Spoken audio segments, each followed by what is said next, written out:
And the Wood County Commission today took up a request for new courthouse security equipment, including walk-through metal detectors for the county's court facilities. Gerald Brandsassy of the Wood County Sheriff's Office told the commissioners he's appeared before them 3 years in a row seeking funding from the state's court security fund, which is fed by court costs collected across West Virginia's 55 counties. He says previous requests totaling over $200,000 were rejected by the West Virginia Supreme Court, which administers the fund. This year, Brandsassy scaled his ask down to just under $24,000 for 3 walk-through metal detectors, saying he believes prior applications exceeded an undisclosed spending limit.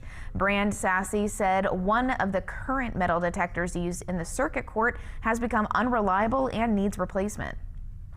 We found that they have become ineffective.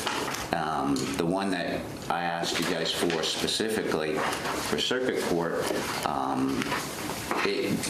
we had things going through it, and the diligence of our court officers is what kept weapons out of court. The commissioners agreed to pursue the application and said they plan to contact state-level connections, including a West Virginia Supreme Court justice, to advocate for the county's request.